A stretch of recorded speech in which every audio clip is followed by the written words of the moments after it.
Hey, everybody, this is Harvey Sluggo Wasserman back for the 183rd Green Grassroots Emergency Election Protection Coalition Zoom call. We got a full boat here. We got 30 people on the line to start. And it's so much going on in the world that we will try and deal with. And I've been asked to deal with humor. That will be a great challenge today, let me tell you. We're joined by the great Andrea Miller. We're going to go through the four pillars of fascism, although we keep adding them.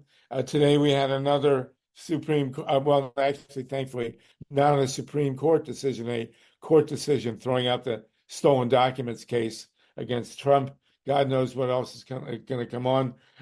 Maybe they'll void all the rape convictions based on executive privilege. That's a good question. If you're the President of the United States, under the recent Supreme Court decision, are you allowed to rape people? Andrea Miller will give us the answer on that one as we go through that Supreme Court decision. We're also going to talk about the 2025 document for a total takeover of the American government. The retribution campaign, I guess, is a list of about 350 people that Trump plans to eliminate. And then we also had this morning, as I say, the documents decision come out of the court system. We're going to, in the second hour, we're going to be joined by the great Donald Whitehead with Joel Siegel, to talk about homelessness and that issue and how it all fits in to the extreme right-wing tidal wave that we're looking at now. We're joined by Tatanka Bricka, who's the chair of the KPFK radio board. A lot going on at Pacifica as well. Carl Grossman, how you doing? Wendy, Gary, so many other great people with us today. John and Margot are with us. But we are going to start briefly now. HEDY TRIPP in Minnesota, one of our great activists, wants to tell us give us a minute for an event that's happening in Detroit, and then we'll go to Andrea Miller to jump in on the Supreme Court decision. Go ahead, HEDY.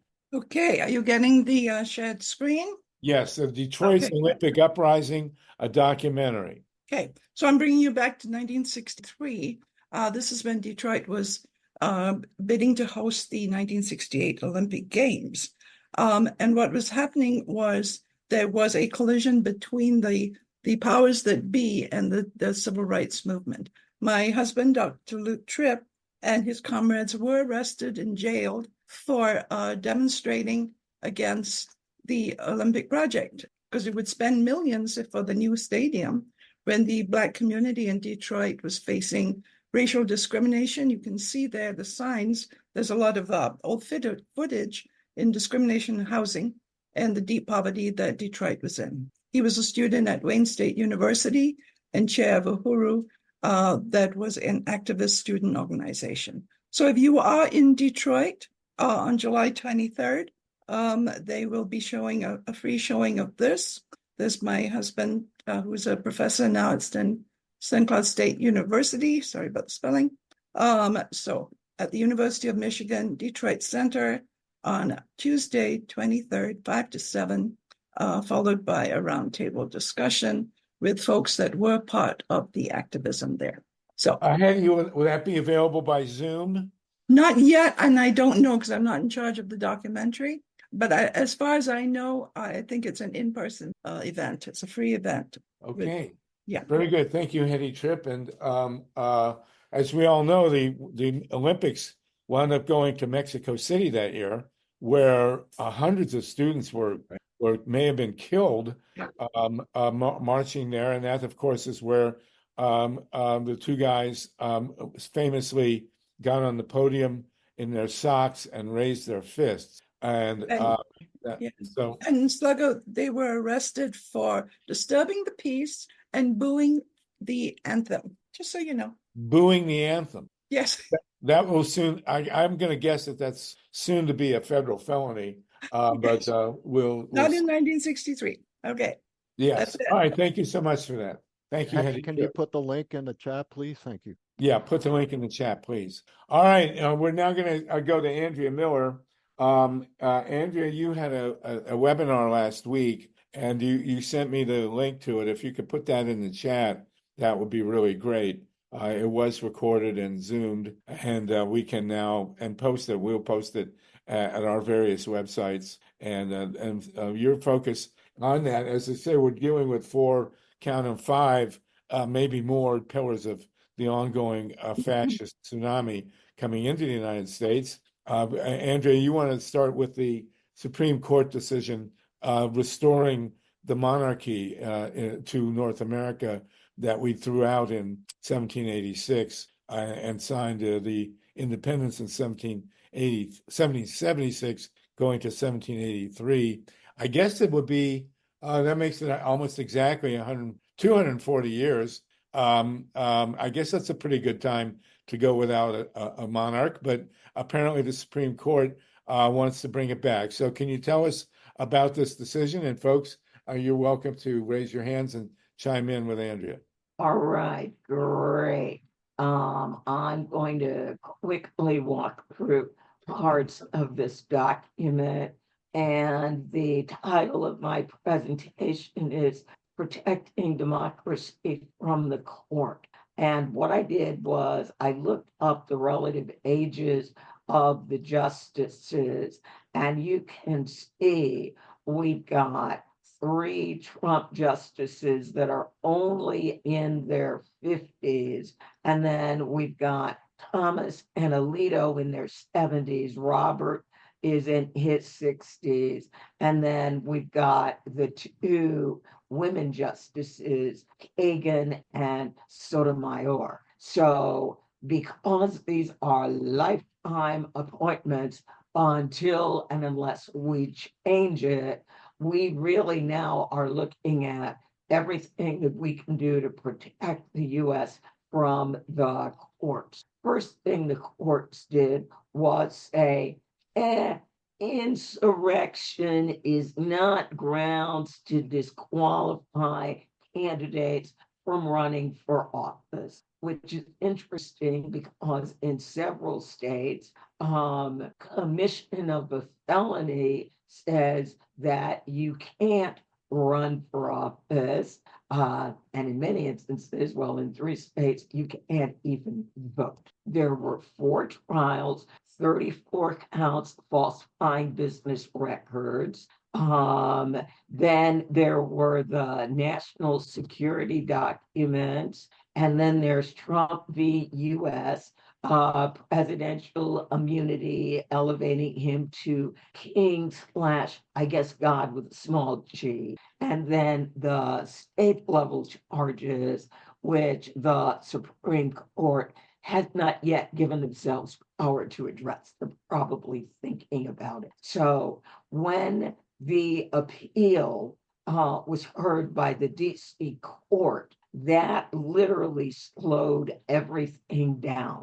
There is an interesting book, Something's Rotten About the Justices Taking So Long on Trump's Immunity Case, or actually background reading. You can take a look at that. I'm going through this very quickly. Of course, Trump wants to dismiss the charges, and then he says a former president can only be prosecuted if he is first impeached by the House and convicted by the Senate. Well, he was impeached by the House twice, but he was never convicted by the Senate. So that tells us there is a problem with the way the rules work in the U.S. Senate. So we've got a number of things that we are going to adjust if we want to prevent this from happening in the future. Greg, let me get done with this part, and then I'll be happy to answer questions. Everybody, you're going to get this whole presentation. It was put together by the Alliance for Justice. There was an interesting comment that Harvey made, and it said, gee, does this mean that presidents would not be able to be convicted for rape. They would technically need to make that an official presidential action. It would need to be part of their official responsibilities. So when it becomes an official responsibility of the president to rape random women, then yes, he would be immune from being prosecuted. So it's interesting the way you need to hang upside down to try to make sense of these decisions. And then I love this quote: immunity is necessary so presidents can do their jobs without distraction or undue caution. So again, there is the, are we a nation of laws or aren't we? And are there not three co-equal branches of government? If the executive branch can do all these things, then why can't, if the executive branch can do all these things, why can't Congress?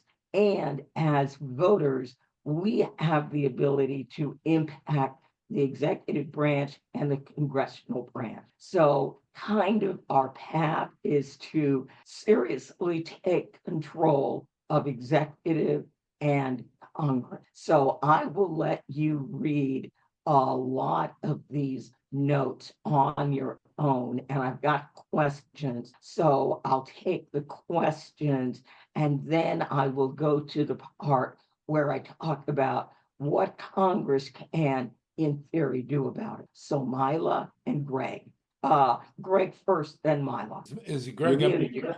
Greg, unmute. Greg. All right. MYLA. I'm ready to go. Go ahead. And thank you, Andrea.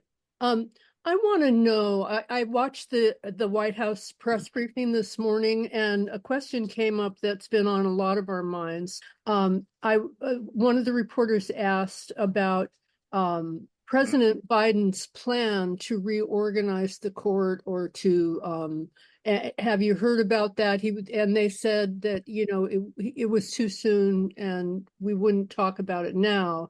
But I'm wondering, what is it that has held Biden back from expanding the court while the Democrats have been controlling the Senate? They don't control the Senate by enough. They need 60 senators to agree to expand the court. This is not something the president can just do on his own, although theoretically, with the new rule, it would be an official act. So could he? It gets interesting. Yes. But again, Democrats tend to have a very narrow, reasonable view of what the law means. The other side seems to have an incredibly expansive view of what the law means when it comes to their activity. So it's very interesting. And again, the top line analysis of this decision obliterates the rule of law. Finding the presidents are above the law contradicts the very foundation of the Constitution. So I guess the question will be, since they have already said the president is king or God, whatever you want, then where is that limit? We don't know. The ruling is so ridiculous and insane. Greg, unmute, please. You're muted. I don't hear Greg. Let me just say, Yeah. Greg, are you there? Let me just say that as a historian who has studied the Constitutional Convention long enough to think I might have actually been there, I will guarantee you that not one member of the Constitutional Convention would have supported this Supreme Court decision. Washington stepped down from power twice, and Washington presided over the Constitutional Convention, which went for 4 months in the summer of 1787, and did not say a word. He didn't say anything, but he showed up every day in uniform. It was scorchingly hot, apparently. But nobody who wrote the Constitution, and the Constitution of the United States is a pretty authoritarian document, actually. It was way to the right of what the American public wanted at the time. But nonetheless, this is so far beyond anything that the so-called founders would have agreed to. And just for the reference, by the way, the first real constitutional government in America, in North America, was the Iroquois Confederacy. And they had nothing even remotely like a chief or a position of a chief that had the absolute rule that these six judges, I'm not going to call them justices, have perpetrated here. It's insane. But there's no, I love how the right wing in the courts has claimed to be originalists. That was the Scalia rubric. They're interpreting the mindset of the founders. Nobody is saying this is an original decision, an originalist decision. This is directly counter to everything that the founders the white founders of this country, the white male founders of this country laid out.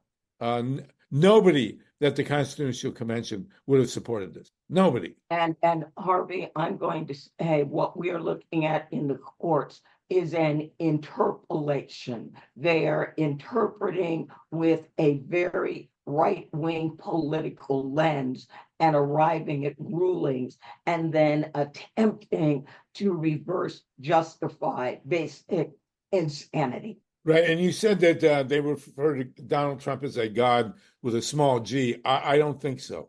I think it's with a big G that they're referring to him. And this is really an infuriating and extremely beyond dangerous reading.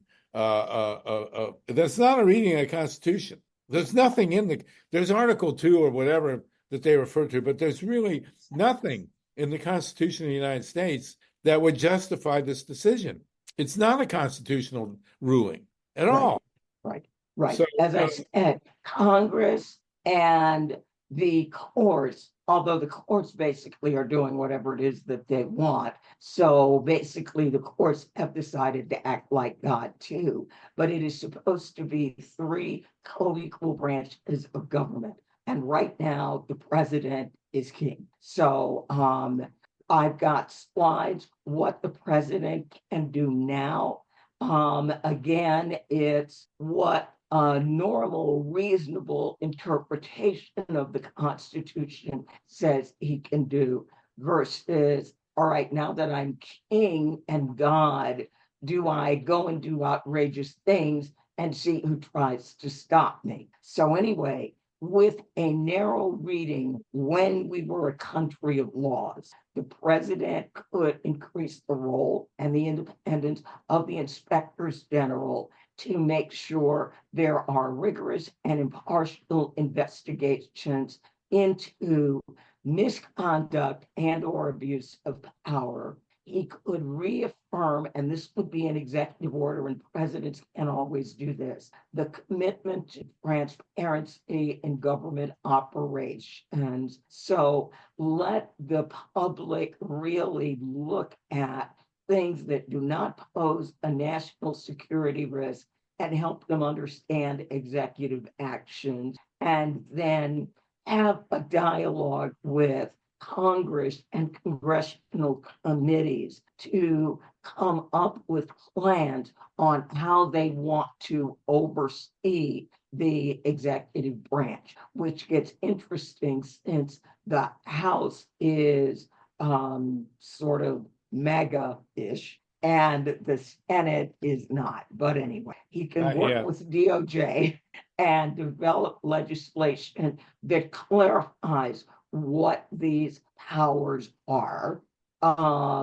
He can establish more stringent ethic guidelines for all executive branch employees. But again, this is the executive branch, rules on financial disclosure, lobbying, post-government, and the acceptance of gifts or emoluments, and then engage directly with the American people and talk to them about what they think the president should do. Now, Congress is the body that actually can propose the laws or what the courts can do. So we've got one bill, the Supreme Court Ethics, Recusal, and Transparency Act, which requires that the justices adopt a code of conduct, develop rules, or adopt the rules governing disclosure of gifts,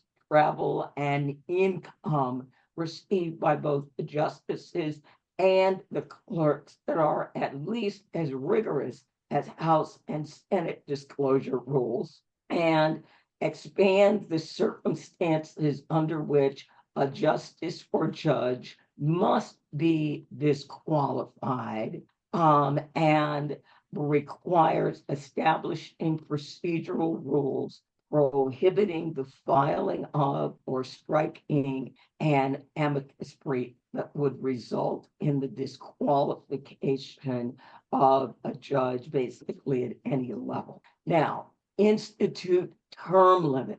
We've got a number of Trump justices that are in their 50s, and again, they could live another 30 years. And they can stay on the court as long as they want. So this has that during the first and third years after there was a presidential election. So this would be 2025, and then the third year would be 2028. They would nominate, and the Senate would appoint and confirm one justice, and a justice would be allowed to serve 18 years. So that basically controls this. They're going to be on the court for life, wreaking havoc. And then finally, increase the number of Supreme Court justices from 9 to 13, the Judiciary Act. And the Supreme Court was established by the Constitution. Congress, and only Congress, decides how big or small the court is going to be.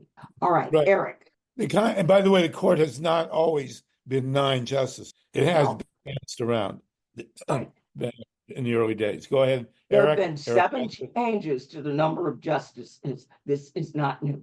And the number 13 says there are 13 federal circuit courts, which is why we got 9 in 1869, because there were 9 circuit courts at hey, Andrea, thanks so much for all your thinking. Lots of people, I think, are not aware that in Ireland, when they have a constitutional crisis, they've been using a 99-person citizen assembly. This is a group of people who are selected by sortition, so that there's the right number of Protestants and Catholics and men and women, etc. But they're not elected, and they get to really deliberate. It's called deliberative democracy. I'm interested if anyone wants to work with me on seeing how using a citizen assembly-like process to build a national consensus for what to do with our absolutely obviously out of control 6 supermajority, getting Democrats and Republican voters to agree that, well, maybe the next, president gets to appoint a large number of, essentially increase the size of the court, but will do that selection in a nonpartisan way, and then reduce the power of these 6 dramatically. People are not thinking about, I think, as far as I know, nonpartisan ways to address the problem, and citizen assemblies often come up with kind of centrist, sensible, thoughtful. The people act like they're kind of on a jury. So anybody who wants to think with me about this, I'm Eric at atd.eco, actionthisday.eco. I'd love to talk to people about the use of deliberative democracy like citizen assemblies to come up with a national consensus. I think having a citizen assembly that had more credibility than the Supreme Court would actually not be hard. It's a low bar. Right. So of course, I'll in put Ireland, my email address in the chat. Go ahead. okay. Sorry. Of course, in Ireland, the Citizens Assembly always meets in a pub, which I think would be a big plus as well. Um, um, Serving only Irish whiskey. Andrew, did you want to comment, or we'll go to Greg Gordon here? Well, I was going to say that is a There's very, some very background noise. interesting concept. So yes, Eric, by all means, get your information in the chat. Yeah, Please. There's some exactly. background noise. I don't know whose it is. Greg Gordon, is that you? Could be my Go ahead. fan. It's pretty hot here. All right, Yeah, go Greg, ahead. just Is make it your too comment, loud? please. No, just make your comment, please. When Please. you're Yeah. talking, we Well, don't hear my it. comment, I'm sorry, my connection went bad earlier, but Don't need to hear that. no, What's your right comment, now, buddy? you want me to turn off the fan? No, you're good. It's Go fine. ahead. Just make your My comment, comment please. is we're the king. I'm trying to. Are you hearing me? Yes, go Yes. ahead. Can you hear me? Yes. Yes. Okay. Right now, we're the king. The Supreme Court didn't give Trump immunity, they gave Biden immunity. Can't we make some use of that? There you go. That's a good point. Yes, it is. I don't know what we want Biden to do here as an absolute dictator, but that's an interesting point. Andrea, you have some At a very true point. That is very true. Biden is currently president, and he has inherited everything the court did. And you will notice that the Republicans are claiming that it was Biden attempting to get rid of Trump, which technically, according to the Supreme Court ruling, would be perfectly legal. Well, why don't we say let's talk about lock him up? But anyway, that's a very interesting point, Greg. Thank you very much. I did want to point out very quickly, and I know I submitted a piece to a magazine that included this fact, and they said that it inspired groans. So this may inspire groans in you, but the reality is that in the upcoming, as we stand now, the United States of America has already officially had a female president. And I will give the caveat that both Edith Wilson, the wife of Woodrow Wilson, and Nancy Reagan did run the country for a certain period of time. Nancy actually for almost 3 years, and Edith Wilson for 1 year after Woodrow had a stroke. But the reality is we have officially had a female president of the United States, and it was Kamala Harris. In 2021, Joe Biden had a colonoscopy,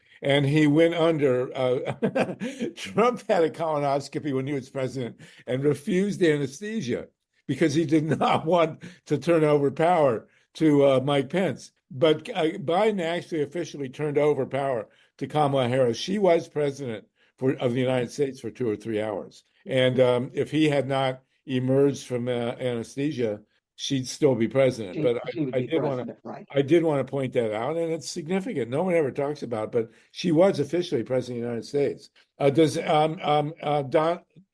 Andrea, do you want to continue, or does anyone else want to comment here and want to raise a hand? Oh, no. I wanted to make it short, sweet, to the point, and I will give you the link to the presentation so that anybody who wants to look at it will be able to view it. Okay, Lynn Finerman has raised her hand. Lynn, go ahead. Yes, hi. Hey, Tony. Lynn. Hey, Andrea Beauty. I think this is sort of a shift. I wanted to talk about what Greg Palast emphasized on Dennis's program in the past week. Hi, Dennis. And that is that we have in every state now, according to Greg Palast, we have vote challenging. Vote challenging is available in all the swing states. And Reverend Jesse Jackson has requested, pleaded with Biden to use his executive power to suspend that until further consideration, discussion, notice. I would like to know what people think we ought to do about that, whether we can get a campaign to get Biden to do that, because these vote challenges disable voters of color, youth voters, people who are considered, shall we say, politically PNG, whatever. Any questions, any answers? Here's the answer. You are going to run directly into states' rights. States are responsible for the management of elections. If there is no, and again, what would this be? This would be an executive order. There would be so much pushback and potentially riots if he tried to do that, because it is individual states, and the way they are doing it is what does each individual state allow? I mean, some states have early voting, some states do not. Virginia's got 45 days of early, most states don't. Some states allow same day registration, other states do not. Voter registration is controlled by the states, not the Right, federal government. but I mean, Palestine said that there was one woman who challenged 32,000 voters, most of whom were Black, and that passed. They weren't able to vote. So again, people are going to have to re-register to vote when you're dumped off the voting rolls. But again, that means you are watching, are you on the voting rolls? And what state did he claim 32,000 were dropped? Oh, right, probably in Georgia. Yeah. Yep. Yeah. But the thing is, once you're, attention. yeah, but if you're dropped, are you able to re-register? Yes. So the best thing is to register same day as you vote, is what you're saying. That's not allowed in all states, and Georgia is not one of those states that allows same-day registration. Ray McClendon lives in Georgia, and Ray's got a response. Ray? Yeah, that's correct. What Andrea's been saying. These laws are passed on a state level, and so only the states would be able to modify the provisions, which have been coordinated by the MAGA Republicans across several states. But the reality is it has to be dealt with on a state-by-state basis. An executive order from the President of the United States would have no effect on the law in Georgia, as an example, SB 202, or the most recent SB 189. So what we've got to do is go on a state-by-state basis to deal with these issues. Here in Georgia, it's even more specific. We've talked about this before on how you've got to deal with the local election boards, which are county to county, that make the difference in how these voter challenges are going to be dealt with. They are targeting the largest metro counties and those counties that are in the Black Belt in Georgia. The metro counties have strong legal representation and adequate staffing, so they can manage and turn back many of these voter challenges from these vigilantes, as we call them.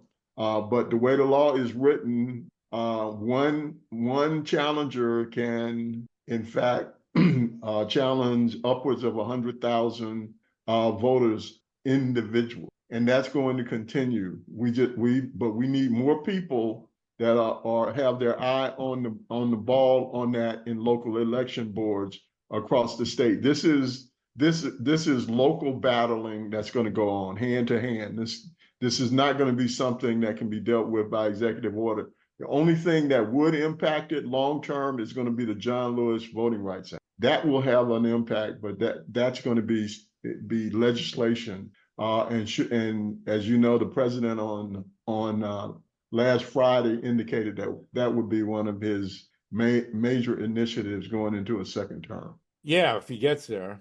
Okay, thank you for that, Ray. Wendy and then Mike, and a brief Wendy, please. Go ahead. Thank you. Yeah, on the note that Lynn brought up and what everyone's saying, I've been thinking a lot lately about the potential for an uprising if people don't think that the election results are correct for whichever reason.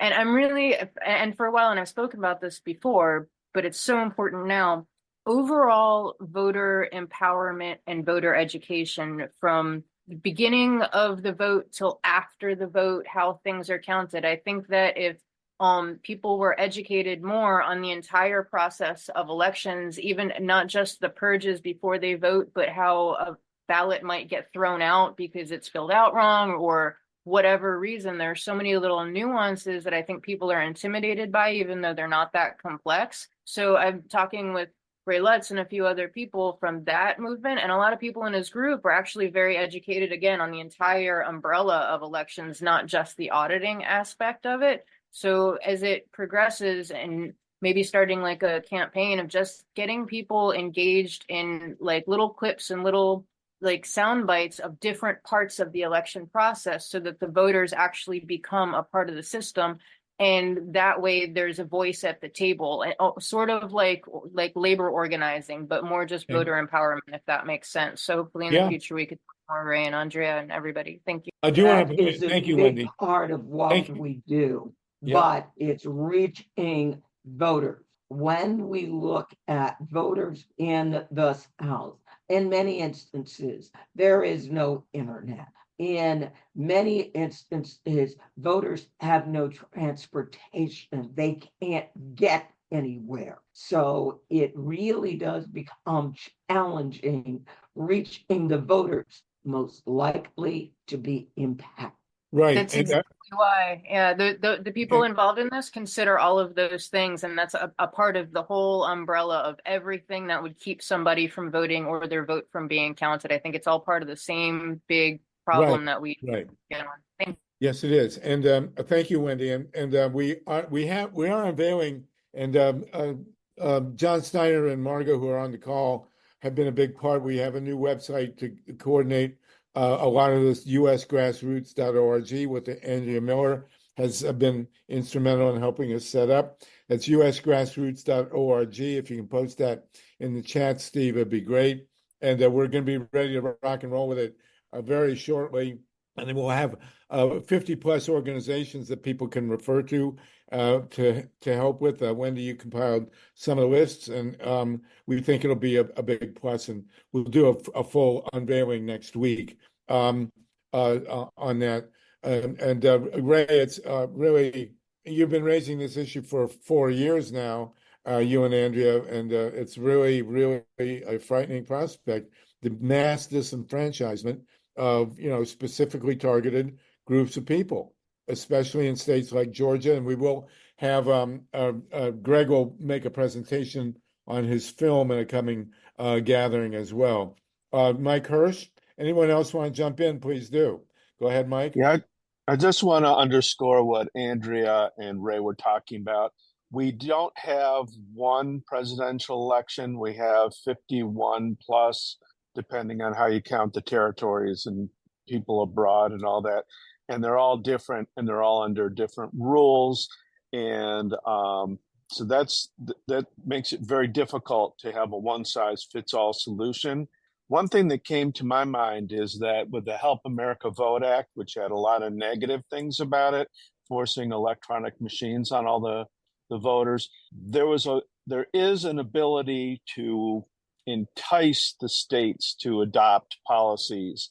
And that would require, I think, a lot of money allocated by the feds that they could make available to the states and even to counties if they were willing to adopt very specific protections for voters. And that might be a little bit of an end run around the problem. I was wondering if Ray and Andrea had any comments about that idea.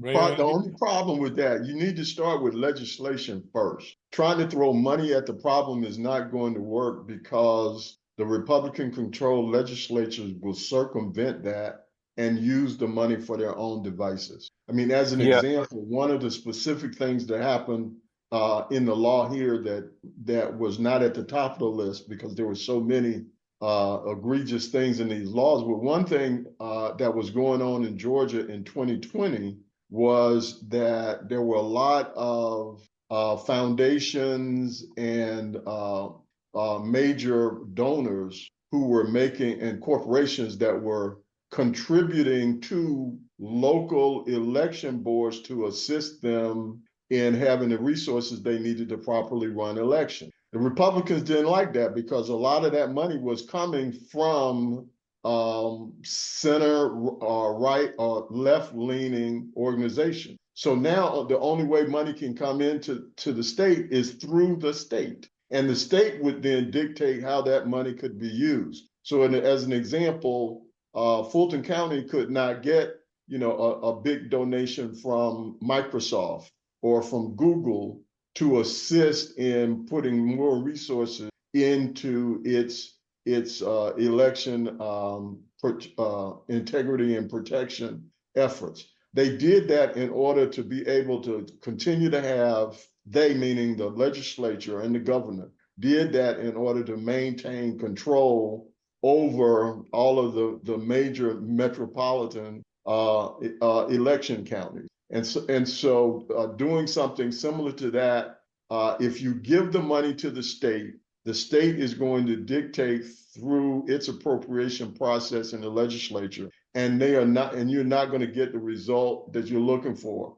Great example on that right now is there's hundreds of millions of dollars being held up for everything from school lunches to Medicaid expansion that was a part of different legislation federally that the states are not putting out because of Republican control. Wow. Andrea, do you want to comment on that as well? No. What Ray said, I agree with Ray. And again, that is unfortunately our sad reality. If the money has to go into, quote, the state determines how or if they will spend it. Unbelievable. Yeah. Well, I just wanted to specify, I'm not talking about like a block grant kind of thing. I'm talking about something with strings attached to it. And I do know that a lot of states have like rejected expanded Medicaid because of ideological reasons. So there's no guarantee that they would accept it, but it is a way to maybe impose some kind of federal sanity on a lot of what the states are doing. And I know it wouldn't be a cure-all by any means. Okay, let's move on quickly now. Thank you, Mike. Paul Newman raises his hand. Now I want to talk about the 2025 Mein Kampf document that we're looking at from the Heritage Foundation. Go ahead, Paul. Thank you. Can you hear me okay? Yeah, well, you're doing good. And we got 57 people with us, now 58, including Dennis Bernstein, the host of the great Flashpoint show on KPFA. Excellent. Go ahead, Dennis. Anyway, my question is, doesn't the Georgia Supreme Court, are they also extremists like Brian Kemp? Ray or Andrew, do you want to comment on the Georgia Supreme Court? It's conservative. It's definitely conservative. What's the point you're getting at, though? Well, I just thought maybe you could, the ACLU or your organizations can challenge a lot of these vigilante voter challenges and everything. They're insane. And I mean, I can't believe there are even laws that they allow that. But they're lawful. Remember, all of this changed because of the Shelby County decision with the Supreme Court.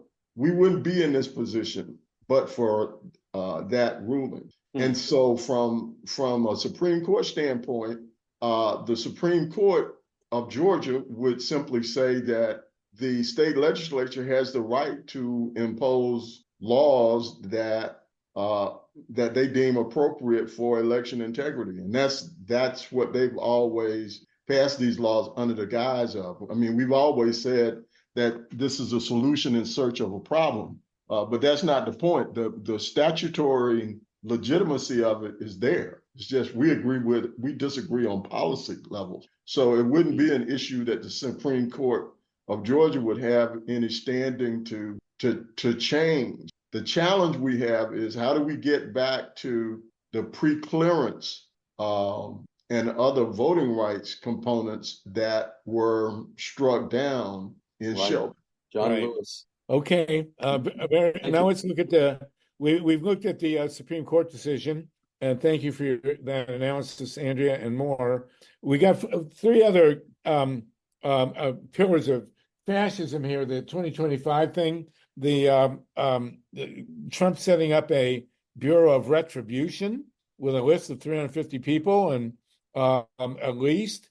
No one has ever run for president of the United States talking about inflicting punishment or attacks on their political rivals. And then the question, will the right wing actually accept an election that is not won by them?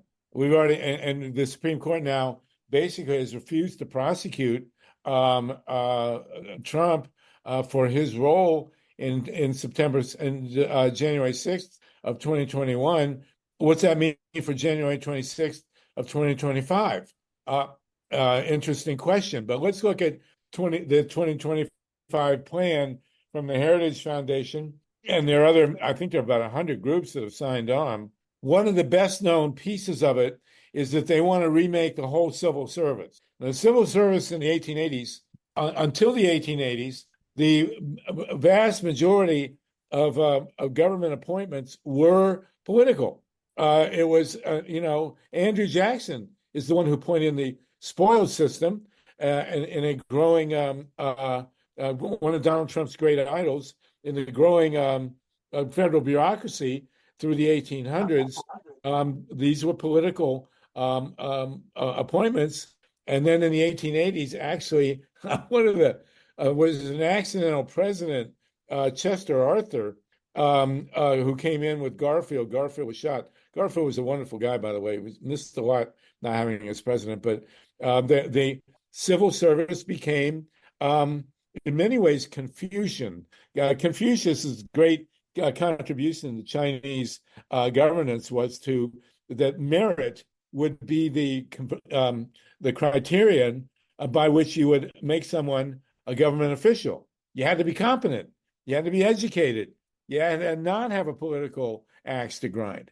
And this 2025 document basically says that government positions should be made by the president unilaterally on the basis of their loyalty to the president. It's staggering that this is now, the game plan, the Mein Kampf of the American right wing.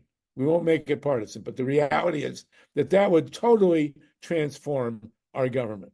And back to what it was in 1828 when Andrew Jackson 1829 when Andrew Jackson became president. It's just a mind-boggling assertion that this would become the case in the American government. But and you would never, in another climate up until now, no one running for president of the United States since the 1880s has challenged the civil service aspect of the American bureaucracy, American governmental bureaucracy. It has been an unspoken core assumption of our governance that people are appointed to bureaucratic positions in the government apparatus based on merit and based on the ability to read and write, not on does the president have their loyalty. It's staggering. The most obvious historical reference I can come up with was that moment in German history when Adolf Hitler made the German army, the Wehrmacht, swear personal loyalty to him and not the German state.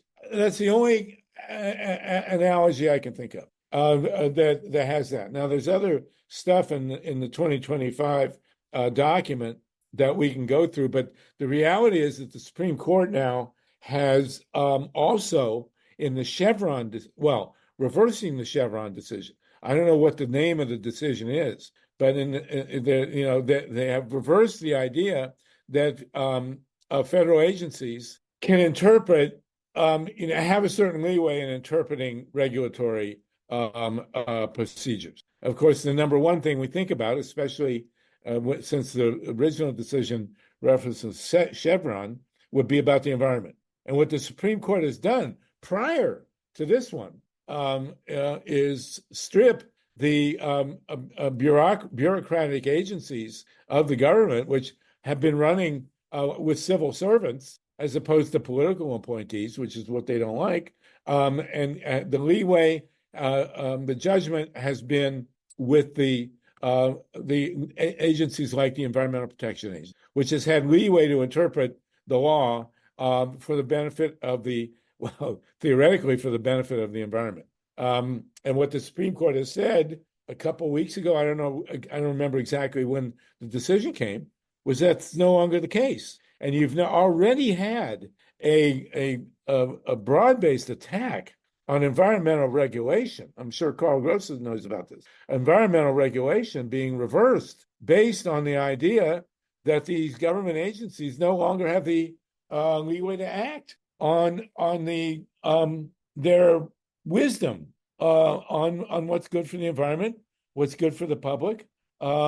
This has been stripped now for some vague accountability that the Supreme Court says now has to be enforced. So we no longer have an environmental protection agency, if we ever did, that can account for global warming or other impacts. And it's all up and down the line. So even before the 2025 thing is so-called elaborated into power, we've already had a lot of that happen with the federal bureaucracy stripped. Then I want to deal if anybody wants to comment on that, please do. But the third pillar here is the retribution.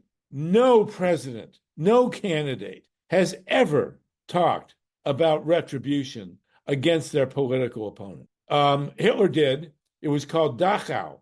That's where political prisoners, Hitler's political opponents went to Dachau. And starting, by the way, with the trade unionists. It was the union people, the union organizers, not the Jews, although a lot of them were Jewish, but nonetheless, the first people that Hitler sent to concentration camps were organizers, union organizers. And but this has been very explicit. There's a guy whose name escapes me, who's been appointed basically to be the commandant of retribution. And there's a list, apparently, of about 350 people, Trump's political, they may not even be opponents, they may be just people he doesn't like, that are going to be somehow attacked with retribution. That's the word they're using, retribution. One person that's been prominently named has been on our call, and that's Jamie Raskin. He is at the top of the list, along with a Republican named Liz Cheney. Those two people have been named pretty prominently as on the retribution. So this is, again, unprecedented in American history. The presumption dating from the Constitutional Convention has always been that you have a right to speak without fear of retribution from the chief executive, who now has, according to the Supreme Court, essentially absolute power. So then this has been raised. Does the President of the United States have the power to assassinate political opponents? I'll ask that again.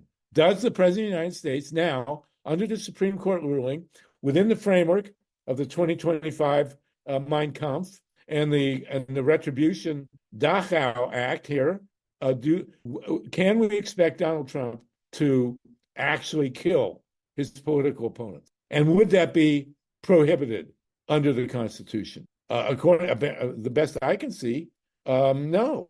There's no prohibition against it. Eric Lazarus, you have a hand? Eric, go ahead if you want.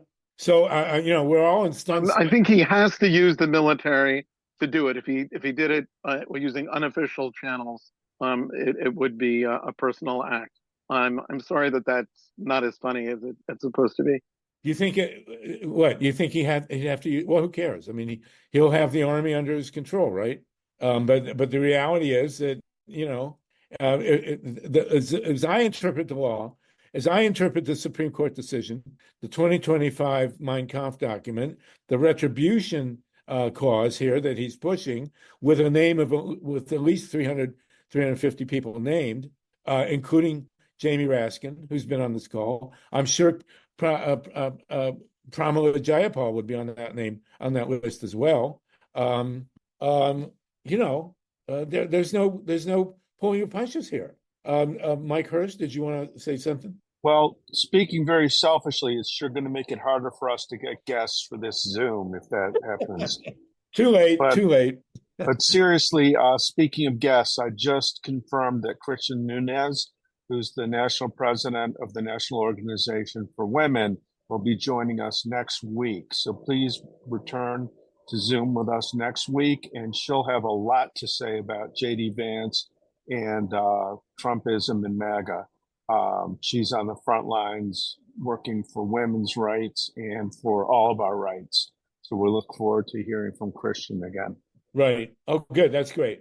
She's terrific. Thank you, Mike. I do want to say that we have had experience with a list. Nixon did have an enemies list, but there was no talk. Nixon's powers were proscribed. I mean, at the time, the Supreme Court had not ruled, and he put out the line. Nixon put out the line: if the president does it, it's legal. Right? But it was widely mocked. It was not written into the docket of the U.S. Supreme Court. And people actually wanted to be on Nixon's enemy list. It was a great piece of status to be on Nixon's enemy list. It was not 350 people. And, he did not go around killing people, which I believe, I don't know what Donald Trump thinks his powers would be if he does get elected, but it's clearly designed for him. And he's laid out this list. I don't know who's on it beyond Jamie and well, we're assuming Pramila, but certainly Liz Cheney will be on it. So this is to be taken very seriously. Steve Kaiser, go ahead, please. Anybody else want to jump in? Please do, and I'll go to Wendy. Go ahead, Steve. I'm trying to unmute. You're unmuted. Okay, you're unmuted, Steve. Go ahead, please. Well, thank you. Remember some things. I mean, Nixon's a reasonable focus of this. Saying in '72 in the overthrow of Salvador Allende, there was a military officer that they had to get out of the way first, and they were hoping to kidnap him. I think his name was Schneider. But he pulled out a gun, and they had to kill him because he was defending himself. So I cite that as an example of, who was it, Mutombo in Congo, Trujillo in Panama, and there's so many, Mossadegh in Iran. Mobutu was the guy in the Congo. Mobutu in the Congo, right. So Mutombo was a center in the NBA for, I forget. Yeah, Dikembe Mutombo. I was really grateful for him. Yes. The way he knocked off the Lakers in that first battle with the Sixers in, 2001. Right. I love how our GREEP calls invariably wind up talking about sports, but there you go. You said Mutombo. It's actually Mobutu. But yes, okay. I mean, or all over the place. So this is constantly going on. We're getting rid of these leaders. And of course, it doesn't stick on us, or there'd be no point to do that. There'd be too much traffic for that. And then for that matter, you can extrapolate that certainly LBJ was involved in the cover-up of JFK's assassination. That's an absolute fact. Please catch the rest of the show at grassrootsep.org. And please like and subscribe to our YouTube channel at Green Grassroots Election Protection Coalition. Thanks.